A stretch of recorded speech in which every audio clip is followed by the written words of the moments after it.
Musical Talk, the UK's independent musical theatre podcast.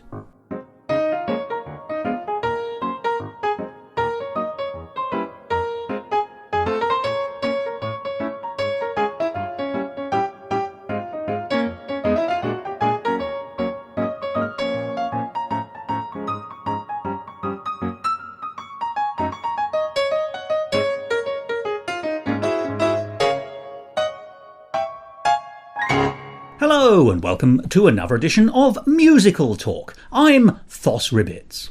And once, when I was performing, I fell through the trap, but it was just a stage I was going through. Oh dear. Well, let's move on very quickly from that and move straight to the bread and butter of today's conversation here on Musical Talk, which is an excellent one. I've had cause to say before that so often when I get to meet creative people on Musical Talk to talk about the show that they're in or they've written, they so often turn out to be really lovely people. And that's absolutely true of the two people we're going to hear from today. They are Jonathan Bauerfeld and Casey Kendall, the two people behind Limbo, the 12, one of the great shows that you could have seen at last year's Edinburgh Festival Fringe. And a solid gold 5-star show it was as well. You may have heard me and Mike Shapiro talking about it last week when we were discussing the 3 shows that the Royal Scottish Conservatoire put on at the Edinburgh Festival Fringe in 2019. But when I was there, I was so taken by that show that I was keen to talk to somebody about it. And who better than the composer and the lyricist? Jonathan Bauerfeld writes the music, Casey Kendall writes the book and the lyrics. And together, they are a formidable writing team of huge talent. And individually, they could not be more charming, thoughtful, intelligent, clever, and excellent company. As I hope you'll hear in the conversation we're about to have about that show, The 12. Let's not hang around. Let's hear that conversation I had with Jonathan and Casey. And to get you in the mood, let's hear one of the songs from Limbo, The 12. It's called Down at the Bottom of the Well.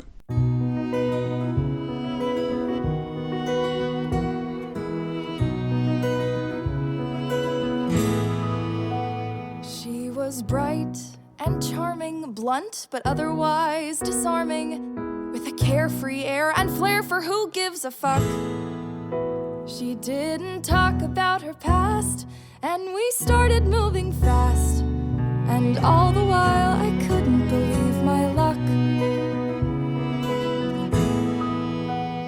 I was broke and broken, it's better left unspoken. We were both a mess, but Tess and I didn't care. We settled down in our new place, where the sunlight filled the space. And it was small, but it was something we both could share. She said we were stuck in a well.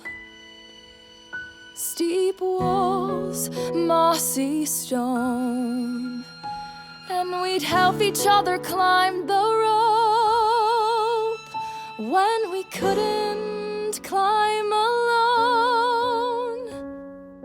And we kept pulling the rope, we kept on holding on hope, hand over hand, together as a team. If we kept pulling the rope, we'd finally live our dream and quickly forget the way that we met down at the bottom of the well. I said, Tess, hey honey, now we've saved some money. What do you say we stay this way all our life? Let's finally both get clean and let nothing come between. And that's the day I asked her to be my wife. She said yes, we married, drugs and all of that got buried, 'cause life is tough enough without all that shit.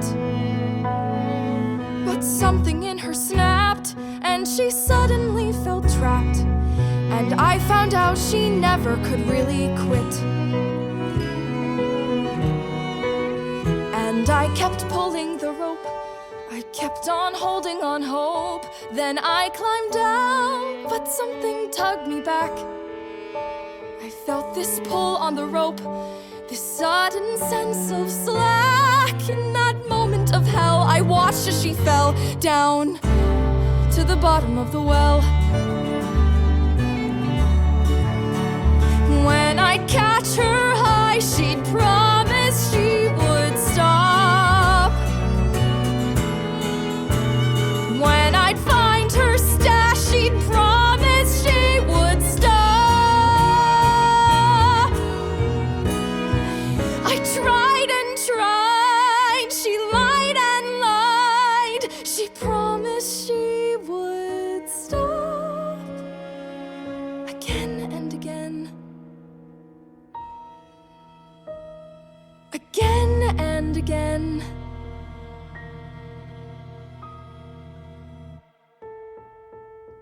But I kept pulling the rope. I kept on holding on hope. I never stopped or ever had a doubt. I kept on pulling the rope. I almost pulled her up, but the harder I'd yank, the deeper she sank. Down to the bottom of the well.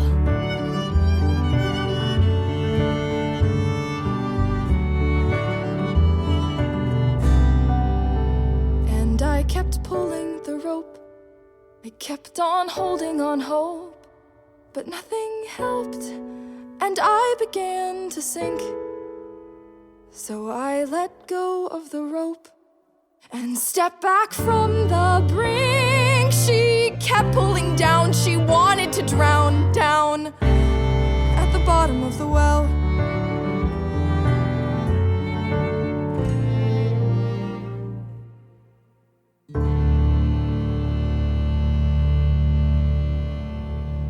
I'm Jonathan Bauerfeld. I'm the composer of Limbo the 12th. And I'm Casey Kendall. I'm the lyricist librettist. Now, Limbo the 12 is one of the Royal Scottish Conservatoire's 2 new shows. Every year they come up with a well-known show, this year Legally Blonde, and they commission 2 shows in conjunction with an American university, which I'm sure you're going to tell me all about. It's on my sweatshirt. You are wearing your own biography, sir. I am. Yes. And this has been something that's been going on for the last few years and been tremendously successful. This year, as always, they're slightly thematically linked. At least they have a subtitle or a name in the title from which you as composers and writers can sort of extrapolate what you want and then go off and compose. I thought the 12 was tremendously adroit. I thought it was successful. I thought it was thoughtful, and I've had the great pleasure of finding I keep thinking about it after I saw it a few days ago. And that to me is a sign of a show that I've taken home, as it were. Yeah. And that means it must have worth. I could tell you that when I saw it immediately, but it's nice to carry a show home so you're still unpacking it, and that makes it interesting. But maybe between the two of you, you might first start by giving us a brief resume as far as you can, without busting any plot, of the piece. Sure. So basically, the 12 follows the story. It starts with a woman who has died of a heroin overdose, and basically 12 people from her life materialize and decide whether or not they are going to save her. Casey, you can talk more about it. Yeah, so the idea for this show kind of came out of my deep fondness for 12 Angry Men, and a couple of the film adaptations that have been made of it are some of my favorite films ever. And 24 Angry Men, that's... 24 Angry Men. Oh, God, can you imagine a stage?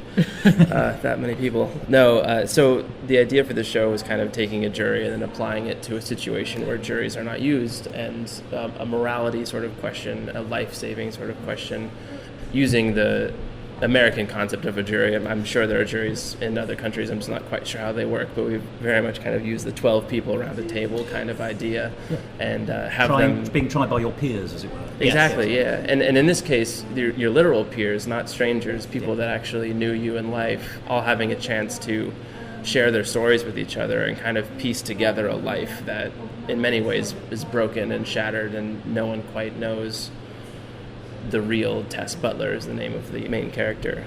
Well, you say shattered, but that also allows you for the jigsaw effect in terms of your writing, doesn't it? Because then you can put pieces in bit by bit and allow us, the audience, to then, whatever. We get our own revelations through the revelations of the characters that we're seeing and their explanations and self-reflections, I suppose. Yeah. I think it's extremely accomplished. I'd like to talk about how it came to be, first of all, if that's okay. Sure. So there's a chicken and egg question here.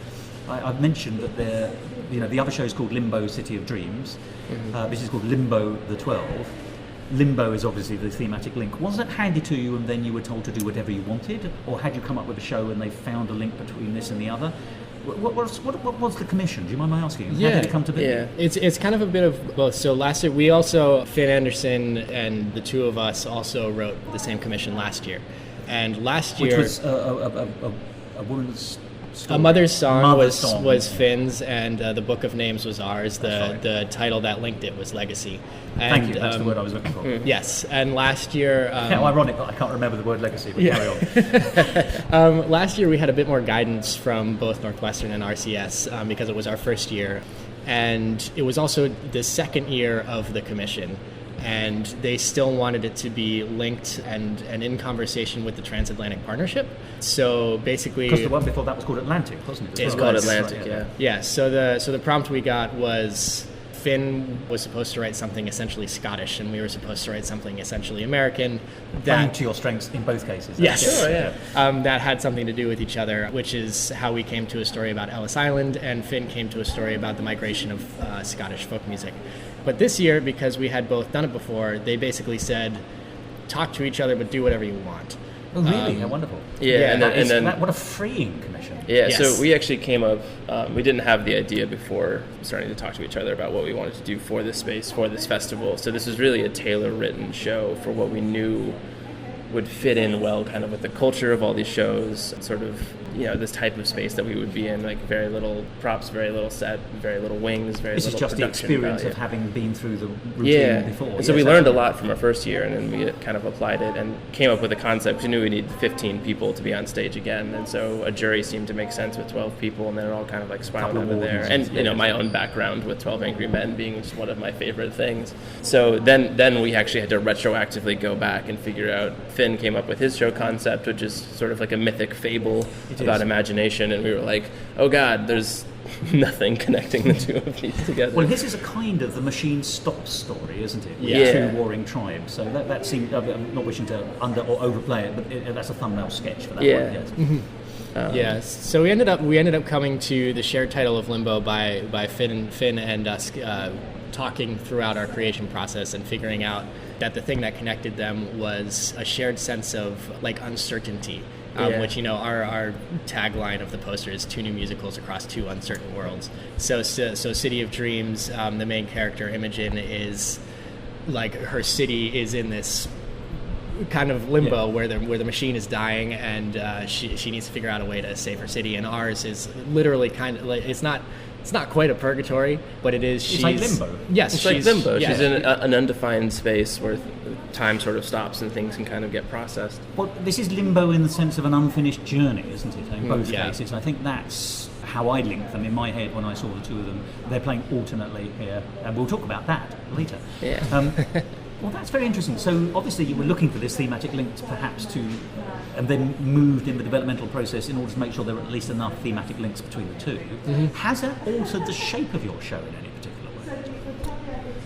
Not particularly. Our writing process for this show was very much structure first. As you've seen, it sort of runs at a steady clip. There's not really any time for the audience to clap until like 45 minutes into the show because and things it's an need intense show as well. Yeah. A British audience is more likely, I think, on those occasions to wait till the end to let you know that they enjoed it. Right. All the way through. Which can be a little bit nerve-wracking when you're sitting in the back of the hall waiting for people to at least smile. But no, by the end, well, if you don't mind me saying, is... you don't open with a dead heroin addict then. Yeah, right. Yeah, that's fair. Poor subject matter, I suppose.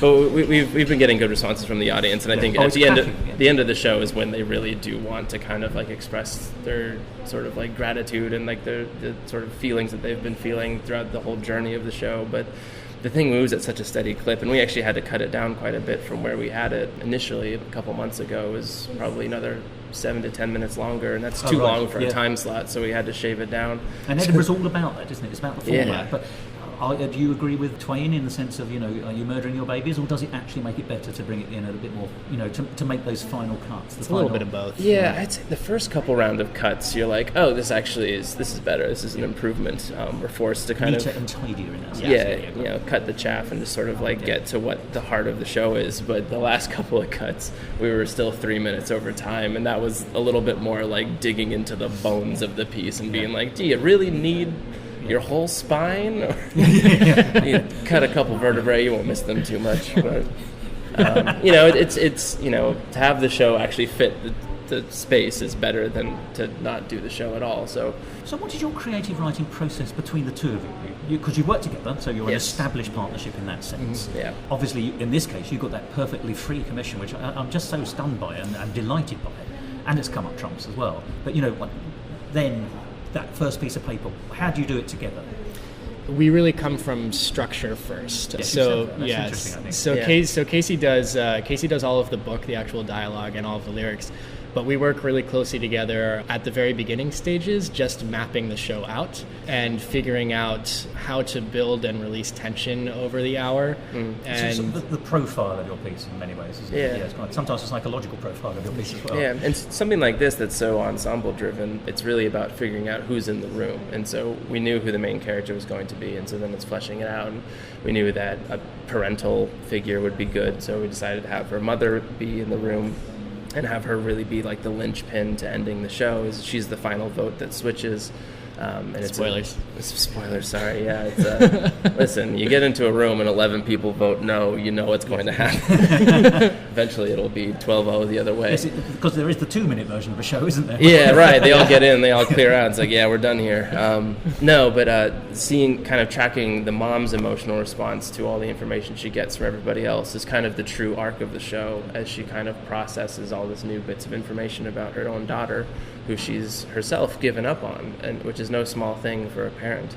No, quite. She goes on quite It's a the living thing. death in that sense, isn't it? Yeah. Which is almost what it is. And then fleshing out the rest of the cast of characters kind of gave us ideas for who's easily swayed, because the whole thing is a persuasive piece. It's one giant argument between 12 people, and certain people are going to have stronger points of view, some people are going to be more intractable. And so we ended up with a pretty good range of people, all kind of coming from different spots in an addict's life. And some are figures of authority, and some are friends, and some Yeah. are fellow victims, and Yeah. if you don't mind me using that word, but that's for shorthand, that certainly seems the best way. right, there's the police officer that arrested Tess. There's her old 5th grade teacher who has soured quite heavily on her. and for this show in particular, like when we were actually like staring at the blank page, like yes, it was a very free commission, but at the same time, we had from RCS and Northwestern, you have a 15-person cast, and we'd like people to be featured. Yes. And it's an ensemble, isn't it? Not a Yes. star vehicle. Right. Yeah, exactly. As many people as possible, which is how we came to jury, because it's 12 people whose opinion matters, and then one person who the thing is about. And then we were trying to figure out what question a jury could talk about that didn't have an easy yes or no question, because we didn't want to just do like, is this person guilty of murder or not? Because when you figure out they're guilty, like that's an easy like yes or no. It's very binary, isn't it? Yeah. So this question is like, yes, she is guilty of being a heroin addict, but what does that mean? And it's a much more complicated and nuanced question that we don't quite answer, but we try to. You shed light at different points of her life, Yeah. which allows us, the audience, to make a decision ourselves. I think we Yeah. are the Yeah. 13th jury member. I Yes. think that, if you don't mind me saying, is one of the great secrets of this. Absolutely. And it's very intentional that we start the show. As the audience walks in, Tess is lying with her back to like an upturned table.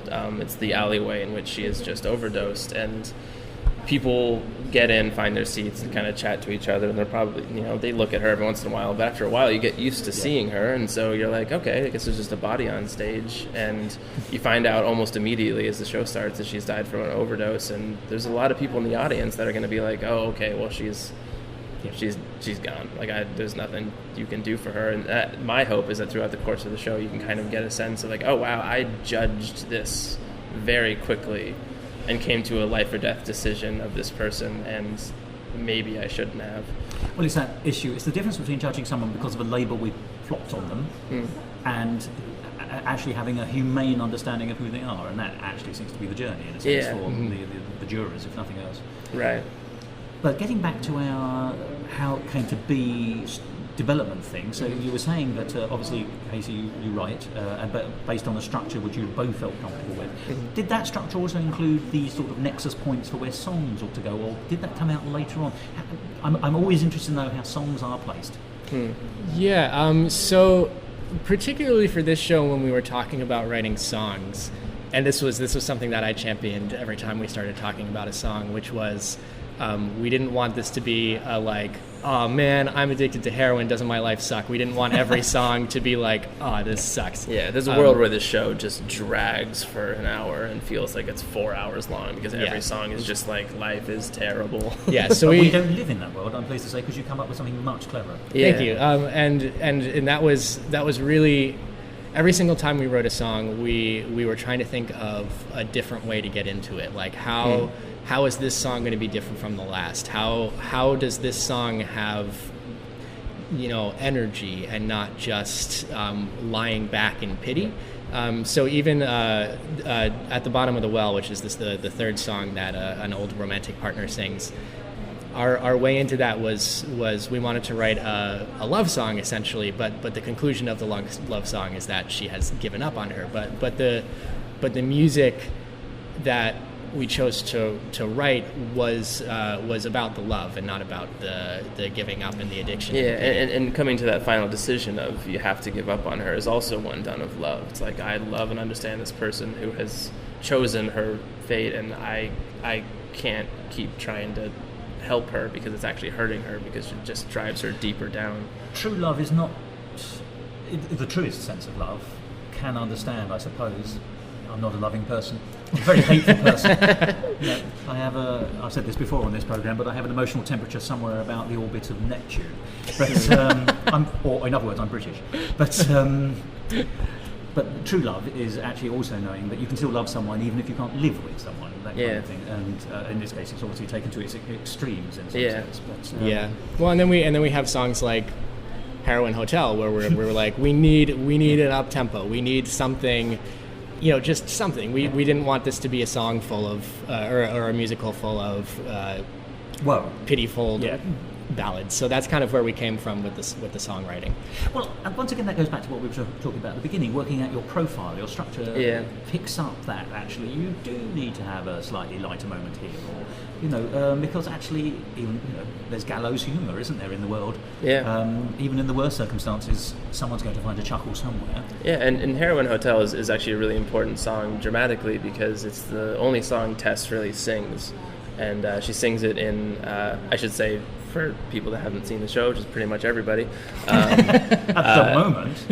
For now. The show takes place in a deliberation room around a table, but periodically we break off into someone's memory of Tess, and so you can kind of go back into pockets of time in her life and see who she was in the past.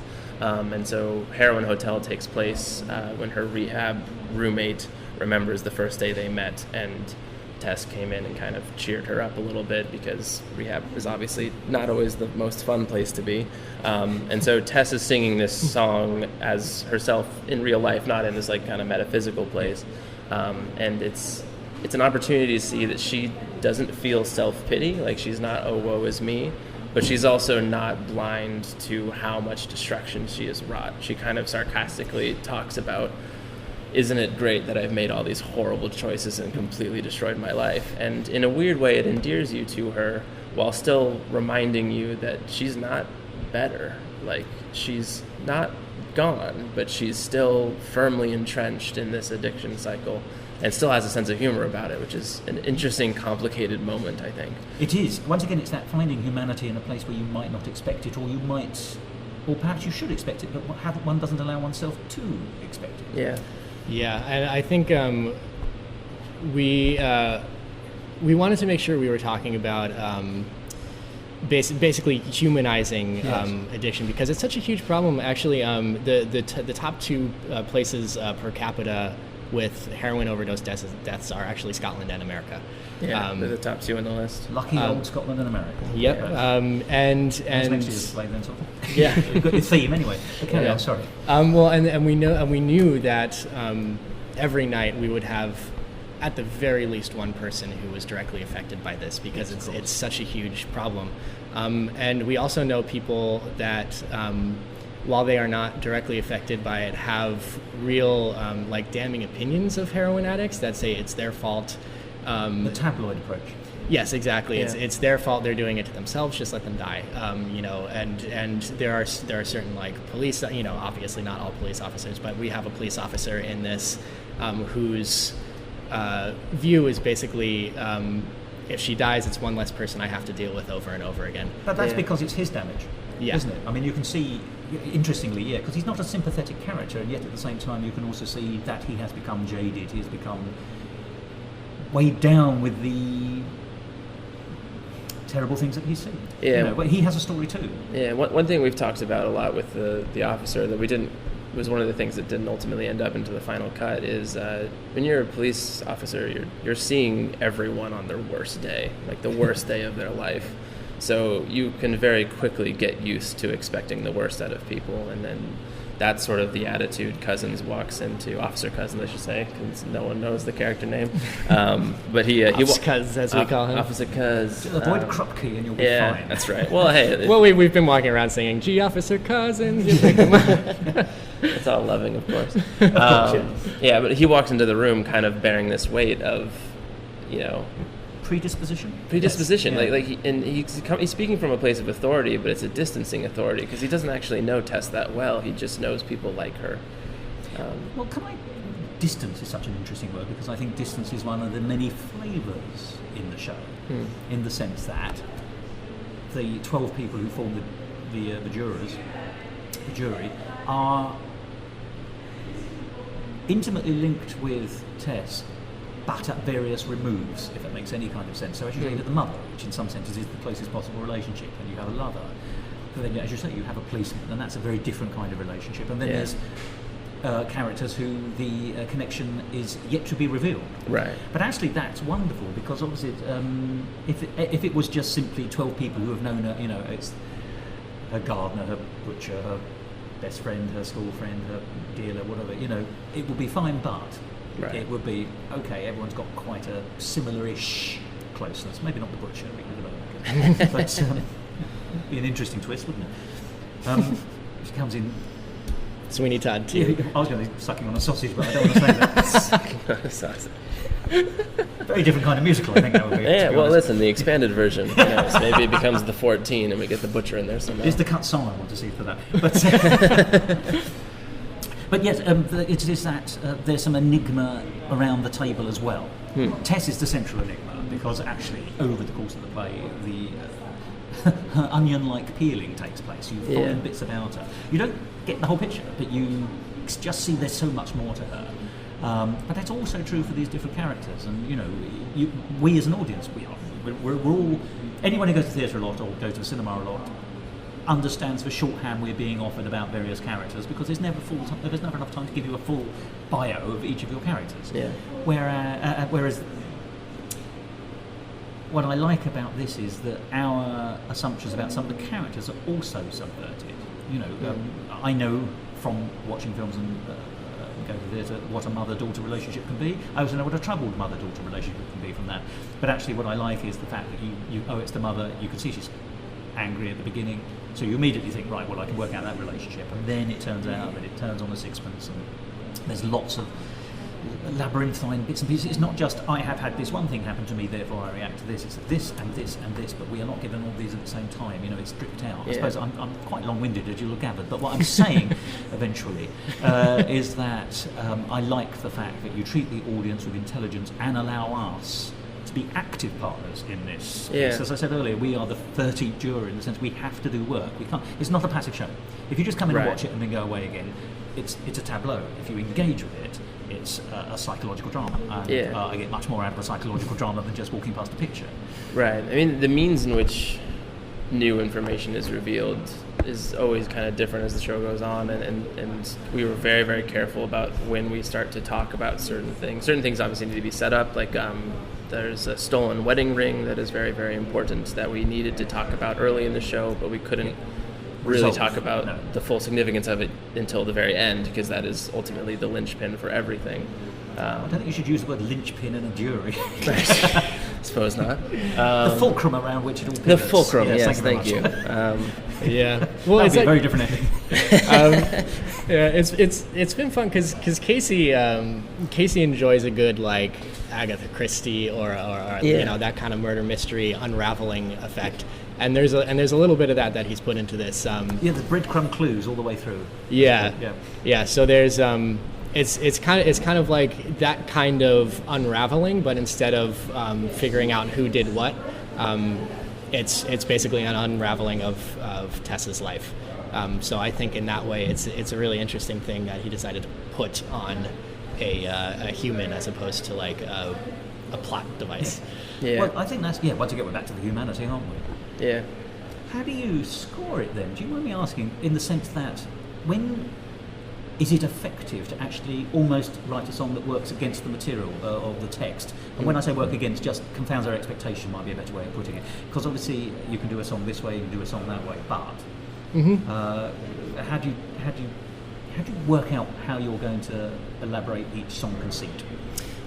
So how we write a song together is essentially we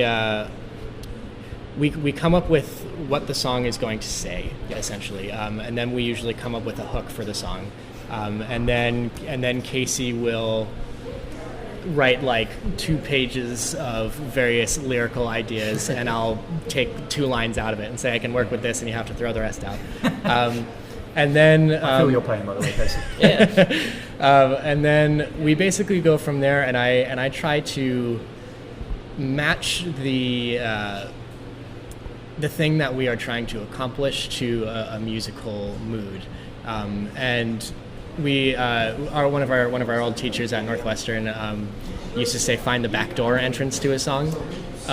So we're always kind of thinking about that when we're writing a song. If for example, I'll talk about the Bottom of the Well song again. Like that concept, like we decided we wanted this woman to give up on her wife, and I could have very easily written a very sad song, but I was thinking, find the back door entrance. Like, what would this be? And I was like, well, she's telling a story, and there's a tradition of kind of contemporary musical theater storytelling songs in like like Jason Robert Brown, Pasek and Paul, Jason Robert Brown, like that kind of thing. So that's kind of where I took from in like a folk storytelling. The tempo mark for all you musical people, it just says story time and then a metronome mark.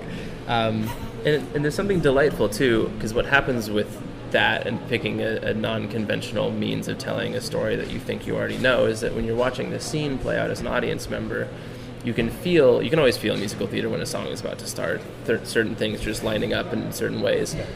You can feel the song start to come, and then the music starts, and it's not what you were expecting it, and suddenly you're not ahead of the show is actually ahead of you, and you can actually now be re-engaged. And so, like, when Bottom of the Well starts, this woman with short spiky hair who's been kind of confrontational the whole show starts to like indicate that she's about to sing. You're like, oh, I bet I know what this is. It's gonna be like some angry song about how Tess like ruined her life, but instead she's like, I loved her and we were really happy together, and even I think that she should be dead now.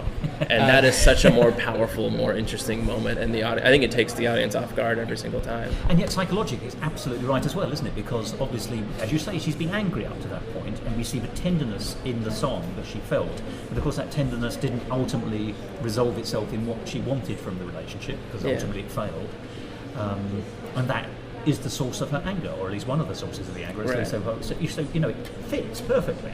There's not a duff note psychologically here, and you do see a lot of shows where people are, this is a terrible thing to say, but people mistake genuine emotion for sentiment, the Disney-ish kind of thing. But Sure. You're given some cues and you're expected to say, all right, that's love, that's anger, that's something else, again, jealousy, from the cues, but actually you're not actually seeing because it's not being written in, you're just being given the manipulative hooks. It's the format has suckered you into thinking something rather than actually the songs or the words together or apart actually doing the work, and that's not the case here. I think what we get, as I said earlier, is this beautiful puzzle that we the audience have to engage with to get our outcome in the same way that the show has to reach its own denouement. Yeah, we actually like to use those cues that we're all used to. Like, I think if we're going to keep talking about the same song, like that musical mode that I chose, anybody that's seen a musical written past 2000 like will recognize the kind of vibe that song is.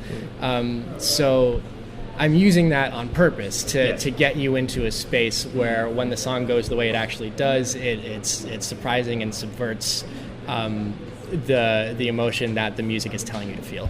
So you've used a shorthand to sucker us in a strange way, and then you give us a handbrake too. Yes. Right. But that's marvellous, because what would it be like if you hadn't? Yeah. I mean, it's truly accomplished. Let's talk briefly about our protagonist, Tess. She's actually got quite a lot of agency. Although she's obviously an addict, we see through the different stages, let us always remember that addiction isn't, you don't go straight in and become straight out of train spotting. There are stages of development, and you can see that she's been in rehab several times, so we know that it's been a yo-yo for her in so many ways. And yet, as each layer is peeled off, we do see that actually that underneath there is this good heart, this humanity. And she is still trying, in some senses, even when she's fighting her own addiction successfully, but she is still trying at some stages to. There are the glimmers of who she was and the glimmer of who she still is underneath coming through, which I found quite interesting. But as an audience, it's quite subverting. I mean, as you said, it's so easy to judge. Sorry. No. Backing on again. Sorry. No, well, it's an interesting point. It's always interesting to hear what someone who's not familiar with our process up to this point gets out of the show. Early on, we were like, this is a show about the opioid epidemic, but really it's a show about our characters, and we can explore the opioid epidemic and the kind of biases everyone sort of enters through that character, and that's all fine. We were very careful early on to make sure that this wasn't going to be the same sort of addiction story that it exists in media already. Like we didn't want it to be a redundant thing, but instead explore a new side of it. And so we wanted to show scenes and sides of a character deeply addicted to a dangerous substance that you don't see in other things. And so we never once show anyone actually doing drugs, because that's not really what's important to us. It's everything that's in the cracks, and the things in the cracks are the most interesting. Yeah, sure. You can't escape some of this terminology. It's been a nightmare to rehearse this thing without making just the worst jokes in the world. Allow me to step in there. Yeah. But it's also been really great working with writing. Even though we work together, can be a bit of an isolating process because we're just sitting in the room alone. You sit in a room together? We do, we do try to be in the same room. It goes much better that way. I always have a moment. I'm talking to our friends about this. I always have a moment in every song where I lie face down on the ground and say nothing, because it's just part of the process. Because sometimes this is going off on a bit of a tangent, but sometimes when I'm playing the piano, my hands will do things that my brain doesn't want it to do. Muscle memory, or? Yeah, basically, I'm a jazz player as well, and I've been playing since I was 4 years old. So there are certain patterns that I'm used to doing. So if I'm writing at the piano, I'll do things that are familiar and things that I don't want to do. So my solution to that is to lie face down on the floor and think about the music instead of playing it. There's a horror film in there somewhere, by the way. Independent hands. Yeah, but anyway, we.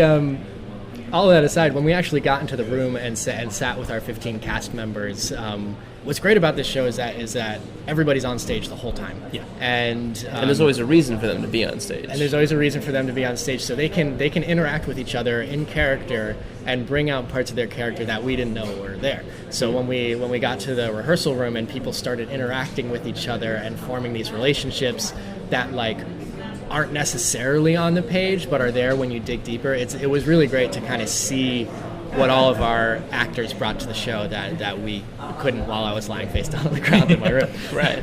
Yeah. It's actually quite an impediment to see a show when you're lying face down. It's true, I understand what you're saying. Yeah. So, where next for this show? Because obviously you're playing here in Edinburgh, and for the whole run, I think. To the 24th, I believe. Yes. It's pretty much bank holiday, I think, isn't it? Something like that. Yeah. But it's alternate days, so people should check to see. It's at 3 o'clock at the Paterhouse, which is the old sea venue for people who are still living in last year. Yeah. The one in Chambers Street, anyway. So check availability for both shows. But when the Fringe is finished, where is it going next, or what could it be doing? Yeah, so one of the most interesting things about the Fringe is the time slots, and I think shows that are written intended to go to the Fringe, like we've done, we use our time as efficiently as possible, and we tell the complete story in the 59 minutes that the runtime actually is.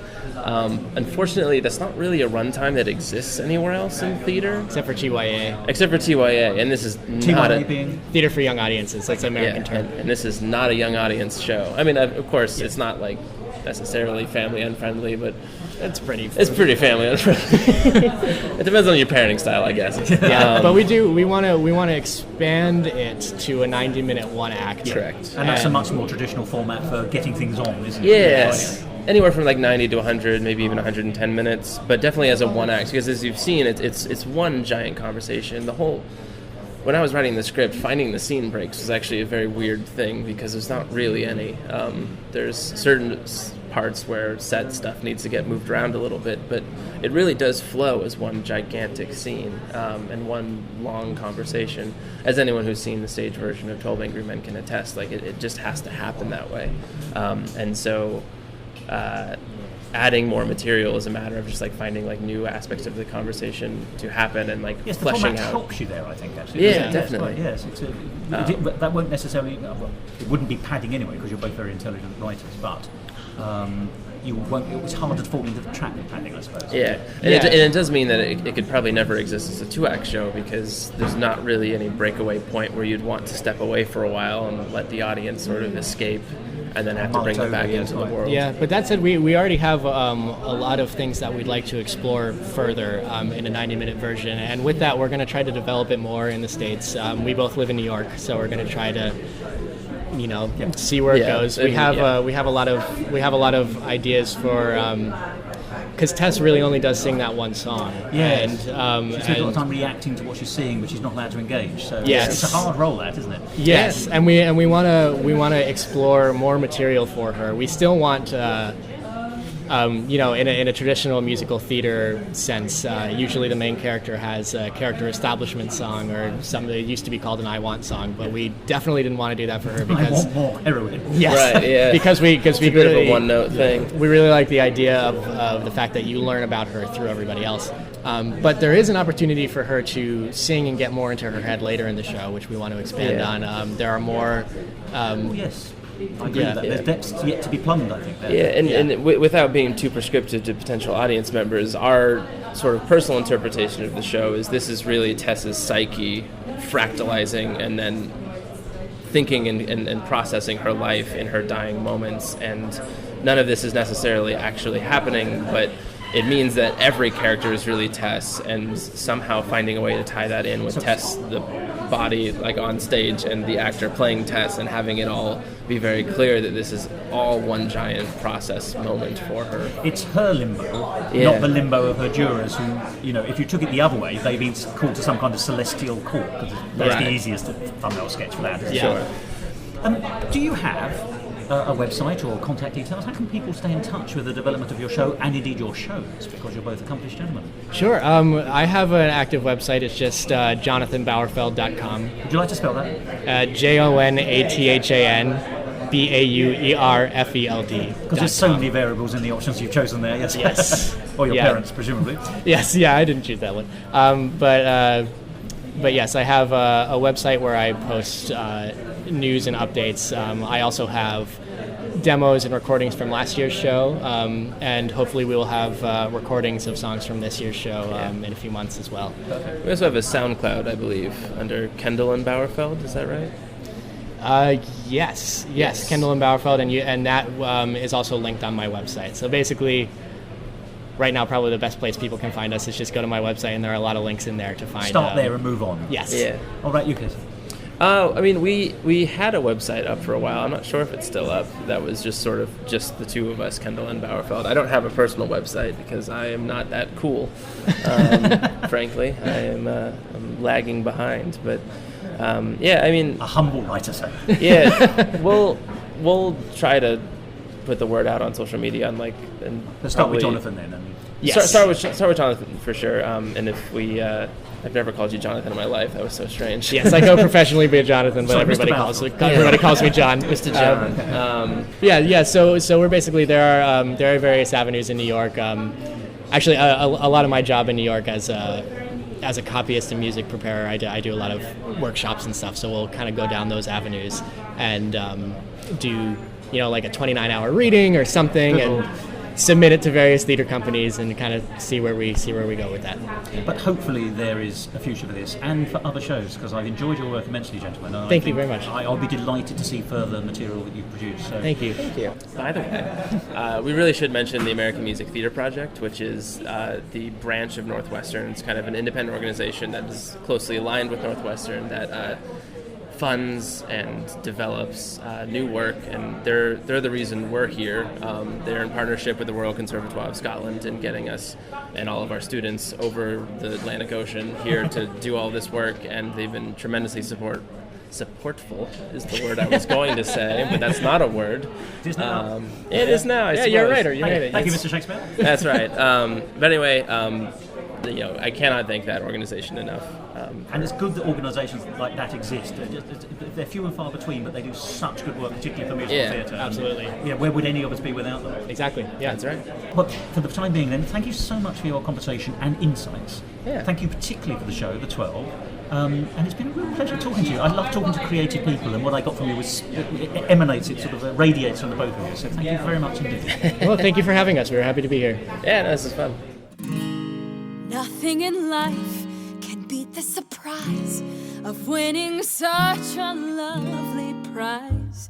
A weekend in jail, a sojourn to court, booking an extended stay at the world's most luxurious resort.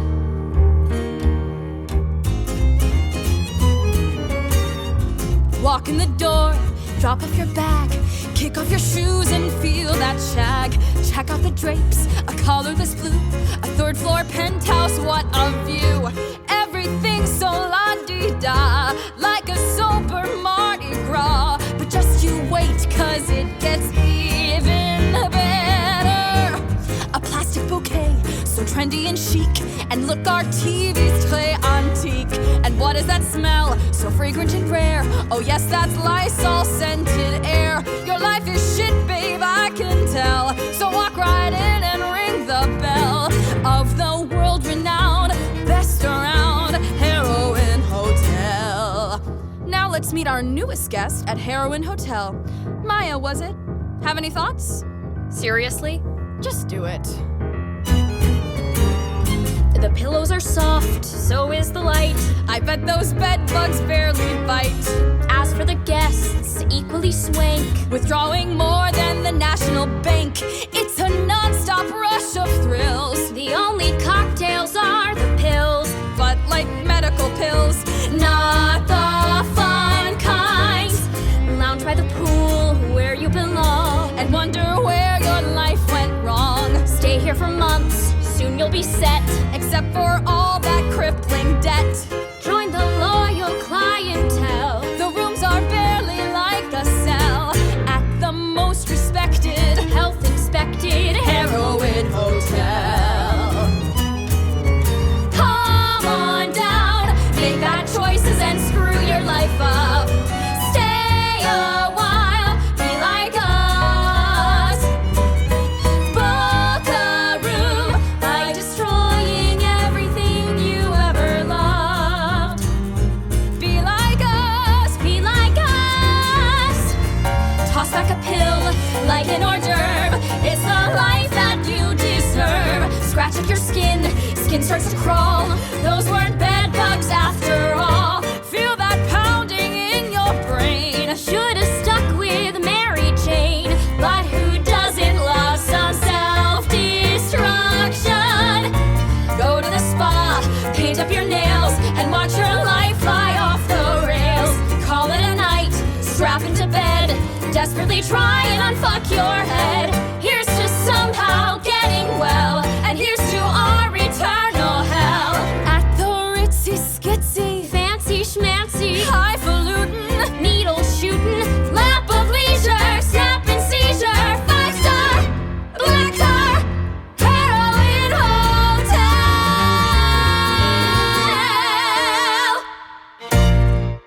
And there we are, another song from The 12, Heroin Hotel, one of the songs that we discussed in that discussion with the very lovely Jonathan Bauerfeld and Casey Kendall. And as I said before the interview, they were lovely people to know, and I am so pleased I had the opportunity of catching up with them in Scotland last year. I know they're not involved in the 2020 Royal Scottish Conservatoire offering, but I do wish them every success for the future and hope that our paths cross again. And if you want to find out more about Kendall and Bauerfeld's working relationship, you can. They have their own website, Kendall and Bauerfeld.weebly.com. And Jonathan's got his own website, jonathanbauerfeld.com.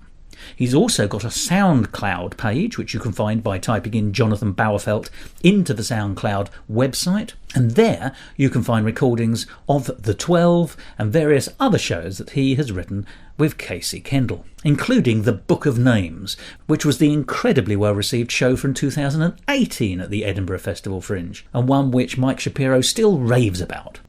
So, if you've not heard of them already, keep your ears open and your wits about you to track down the works of Kendall and Bauerfeld. You won't be disappointed. Well, that's enough from me for this week, I think. It's time for you to stop listening to this podcast, and, if you've got the time, go and buy tickets for that show. But whatever you do, do come back to a future episode of Musical Talk. We broadcast weekly on Tuesdays, as you probably know, and all our episodes are available on our website, as well as iTunes and all the other usual places. So, for the time being, I think it's probably time for me to say goodbye. I'll just check with my notes. Oh yes, it does say finish off with the word goodbye. I'm always a man to do what I'm told, so here I go. Goodbye.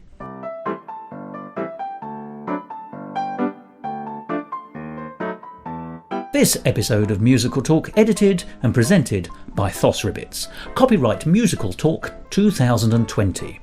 Except for the songs where the copyright remains with Jonathan Bauerfeld and Casey Kendall, and my enormous thanks to them for allowing me to play their songs in this episode.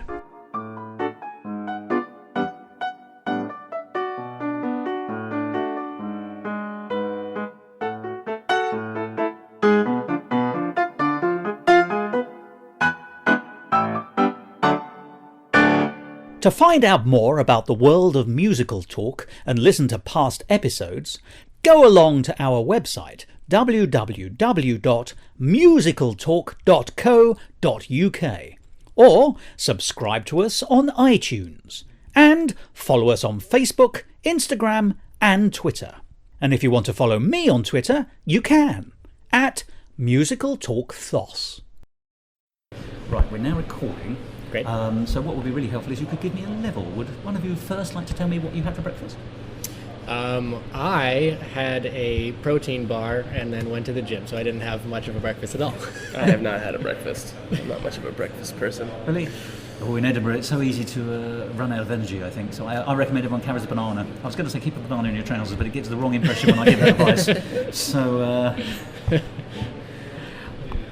I'm not going to be vulgar, but I had a bowl of cereal in case you should be interested. There we go. It's a good roughage, as my mother will have it. Right, marvellous. So that's fine. I have a little gauge here, so I spend a lot of time looking at that, so you won't see too much of my face, which is a blessing for the two of you. The light will bounce off my bald head and maybe blind you, but you do have brims, so I think you're safe from that. It's not a series of questions, it really is a conversation. And if the conversation finishes after 20 minutes, it finishes after 20 minutes. If it takes 40 minutes, that's fine. You know, it has the profile that it takes. The way I'd like to start, if I may, is asking you each in turn to, for the record, give your full names. One of you must mention the show and your involvement in it. So it sort of sets the scene up for what we're doing, and then we'll just take it from there. Is that all right? Yeah. You both happy with that? Definitely. And then you can go off and get the breakfast you so richly deserve. Yes. Yeah, right. Well, I'll eat on the train, I guess. And obviously, I know I've given you hundreds of my cards already, but I can't get rid of them. So, Thank you very much. Stay in contact. Absolutely. Lovely conversation, by the way. Was it all right? Really enjoyed it. Yeah. Yes. Thank you. Well, you did all the hard work by putting the show on in the first place. So. Those were some very insightful questions, I thought. Well, thank you. I mean, the one pleasure I get is chatting with creative people about the show. And what I love also is sometimes you hear people, because there's never a chance to draw a breath and talk about a show, not properly. And we all know that most journalism is, any funny stories and what's your favourite song? Thank you very much. Goodbye. Yeah. Thank you. You're very kind to say so.